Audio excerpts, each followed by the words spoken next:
So this video is going to look at valence electrons. So the first thing we need to do is we need to define what a valence electron is. Well, we know that the electrons live on the outside of an atom. So in the nucleus we have our protons and our neutrons, and our electrons are on the outside.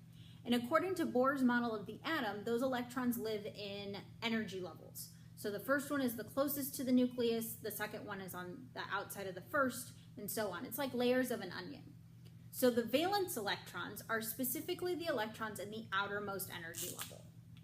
So our definition is the electrons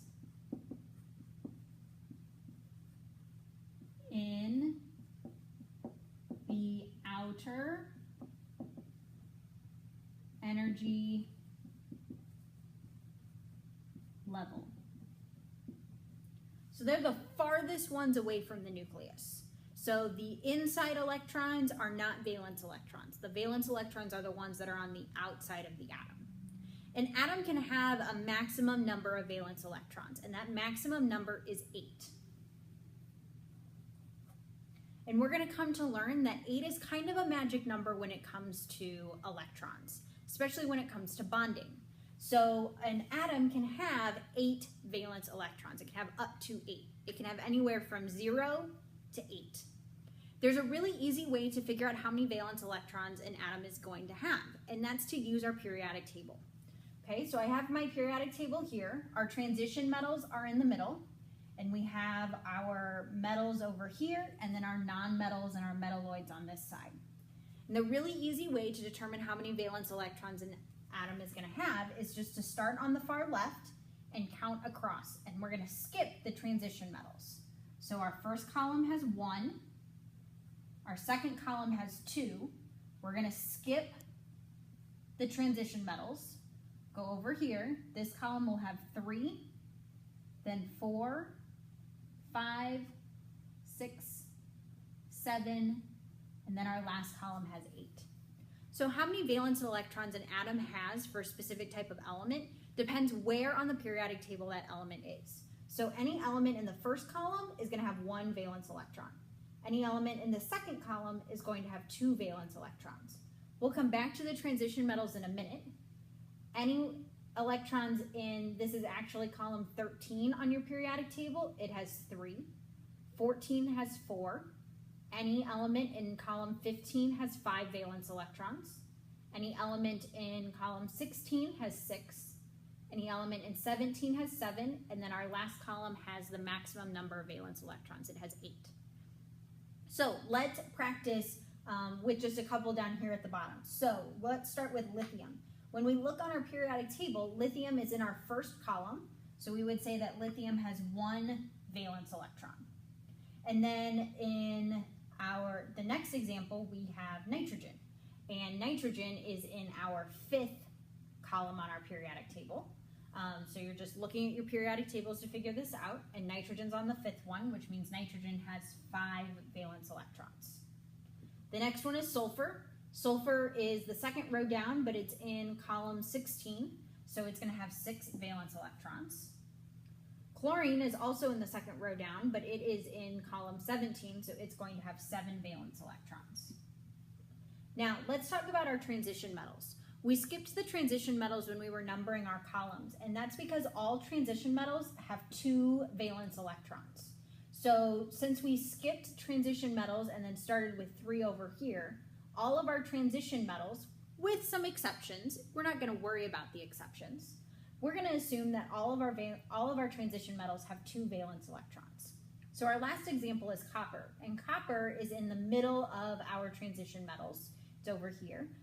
And so since it's part of the transition metals, it doesn't matter what column it's in, it has 2 valence electrons. So that's how you can use your periodic table to figure out how many valence electrons an atom of a specific type of element will have. So now that we know how to count valence electrons, we're going to put those valence electrons in something that's called a Lewis dot diagram. And this is really just kind of a picture way to represent those valence electrons. When we go to draw a Lewis electron dot diagram, we are only drawing our valence electrons.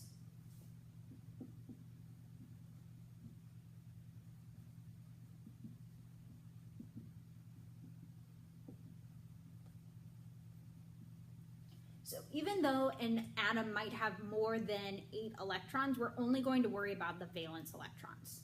Okay, when we put the electrons around our picture, so our picture is always going to have the element symbol in the middle, and I'm using X just as my general example.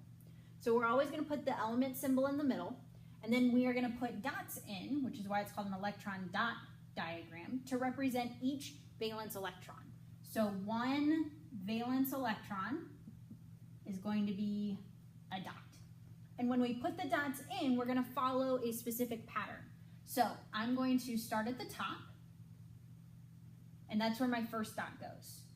Now, if there are 2 valence electrons, there's 1, and then the second one's going to go on the bottom. And then if there are 3, we're going to move to the right side. If there are 4, we'll move to the left side. Okay, now if there's 5, we're going to do 1, 2, 3, 4, and then we're going to go and we're going to start pairing them up. So we're going to go back to the top. There's our 5th one. If there are 6, we'll go to the bottom. If there are 7, we'll go to the right again. And if there are 8, we'll go back to the left. So you want to follow that pattern for however many valence electrons you have. So let's use our previous examples from counting valence electrons. So lithium, we said, had 1 valence electron. So it's just going to have 1 dot. So here's my lithium symbol. It's going to have 1 dot. So I'm going to put that 1 dot at the top. That's it. That's the Lewis electron dot diagram for lithium. For nitrogen, nitrogen had 5 valence electrons. And so it's going to have 5 dots. So I'm going to follow the same pattern I did up here. 1, 2, 3, 4, 5. That's my dot diagram for nitrogen. Sulfur had 6 valence electrons. So I'm going to follow my pattern again. 1, 2, 3, 4, 5, 6. That's my dot diagram for sulfur. Chlorine had 7. So now we're going to put 7 of them in. 1, 2, 3, 4, 5, 6, 7. Notice I follow the same pattern every time. I just stop when I've hit the number of valence electrons. And then finally, we said copper had 2 valence electrons. So we're just going to do 1, 2 dots. So that's how we can represent our valence electrons as Lewis electron dot diagrams.